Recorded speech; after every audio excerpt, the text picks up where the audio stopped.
And we're back Southwest Florida. You're watching Leapers Live on UPN 8. Our distinguished guest here has traveled throughout the 7 seas. She's been all around the world. She's doing things that only many of us can dream of, and including myself. Don't have the kind of money to go all over the places like she does, but she's evangelist, Adrienne Hayes, missionary, world traveler. She's been here on the show in the past, and we're lucky to have her back here again to get our ratings up with her beautiful smile. So without further ado, Adrienne Hayes, welcome to the show. Thank you, Lee. Show that smile. All right, get that tight shot, folks.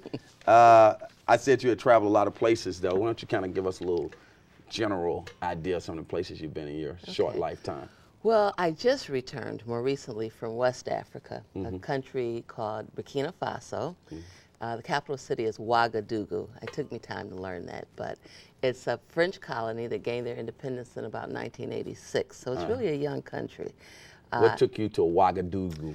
I've been traveling back and forth to Ouagadougou for about 12 years. Wow. I started with a group, Youth for Christ International, about 12 years ago, taking young people, actually taking teenagers over there in the summer to help build schoolhouses and a clinic. And in fact, it's great to go back now because I've been working there 12 years to see the progress that's been made. Wow. Now, we see on the screen your name and we say evangelist and missionary, but what's the long title for who you are? Well, I do a lot of things. I'm actually an advocate for those who can't speak for themselves, who don't have a voice themselves. I am a missionary, which means that I go outside in foreign countries. I've worked in Haiti. I've worked in Bermuda. There are some foreign areas here in the United States that I've worked in as well. I know when I told you I had gone to Haiti and you told me you had gone to Haiti, you were the first, what I would call African American that I had met who had actually gone to Haiti. So I don't know, where you haven't been, but what does that do for you as an individual to travel around the world? I'm constantly telling people they need to travel, but you can't just describe it. It's just something you have to do, right? Yes, it broadens your insight, your convictions, puts things in perspectives, especially here in Paradise where we take so many things for granted. It just shows you just how awesome God is, how great the need is, and it gives you an opportunity to do and to be what we're supposed to be. What do we see? What do you see when you travel, say, to Africa, West Africa in this particular case? How are African Americans greeted there? How do people see us when you go to a place like Africa? I'm glad you brought that up because I had a meeting with the Prime Minister of the Health Department for Burkina Faso just a couple of weeks ago, and it was the first time he had met with an African American, and he was just ecstatic that I was black and that I had an interest and concern. In fact, I am right now meeting with different organizations to set up a children's hospital and a women's wellness clinic. Now, when you see all this Afrocentric stuff happening here in the States, wearing African garb, neo-soul singers wearing their afros and the dreads and their whole Back to Africa movement. You see it a lot in the young teenagers and, people in their 20s. Is that a good sign in terms of the connection back to the continent, or do you see it as, well, maybe they can wear the outfits, but they don't really understand what that represents? We should be proud of our heritage, but at the same time, we should study. We should read our history. We should go back. I think every black person should experience going to Africa. Every human being. I mean, civilization began in Africa, black and white, as far as that goes. We think of Africa as one big place. Africa is a continent made up of many different countries with different cultures, different types of people. And, when you see our young people, they're emulating something that I often don't think they really understand the significance behind it. When you say something like going to Africa, the continent of Africa, of course, and all the different countries there, Liberia, Tanzania, Nigeria, and so on and so forth, people think that's pretty expensive. You probably say, if you plan it out properly, you can get it done for a reasonable price?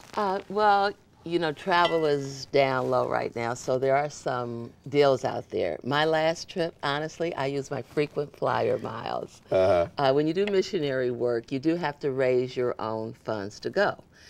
But if you have a worthy cause, maybe your church could help you go, or kids can. I used to take children. It costs about $1,500. So you're still going to hook me up with some frequent flyer miles? Absolutely. All right, so y'all heard that on TV. She's going to hook me up and take me over to Africa, right? I took my mom to Paris on the way. All right, okay. Now, we're so glad to get you here and talk about that. We actually got some footage that we're looking at on the screen, so you take a look at the screen. Kind of tell our viewers what we're looking at during your travels over there. Okay, right here we're at the School for the Deaf and Dumb. There's only 2 schools in the entire country that are for people that cannot speak or the hearing impaired. And we just acquired this school. It was run by another organization that no longer has funds, which was the National Assemblies of God.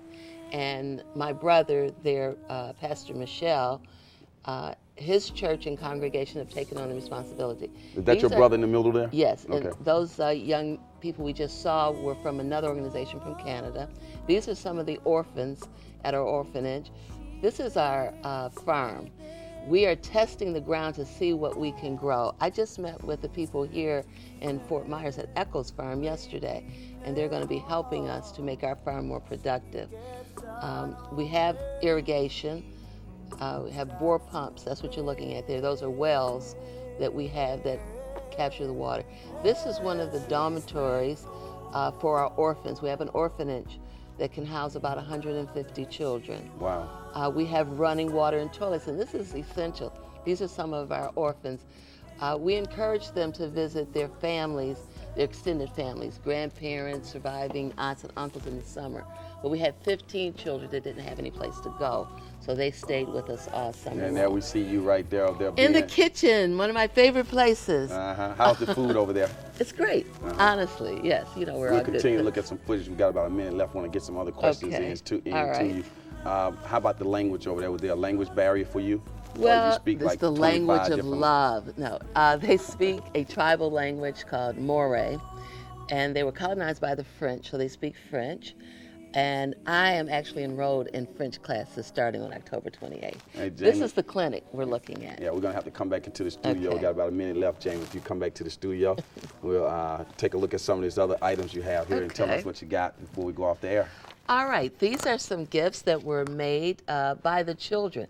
As I indicated, we have a vocational school. Okay. So one of our seamstress made you that Is lovely. this for me? Okay. It matches your set. All right, we'll wear this on the air. Okay. Keep going. Our credits One are of running. our young men made this out of leather, out of a cow that we had actually ate while we were there. Necklace. You gotta get a shot of me, Jamie. Your bracelet. This hat on. And this is we got a map of Africa on a skin. Wow. That I'll take it back and frame it and bring it back, and maybe you can. I know you do everything nice. We will do that. We'll hang it on the we'll set. We'll make sure it matches. Hey, as the saying goes on this particular show, for those who can't be done there, you interrupted by those who are doing it. On Leap Is Live, we'll see you next week when we'll have some musical guests in here.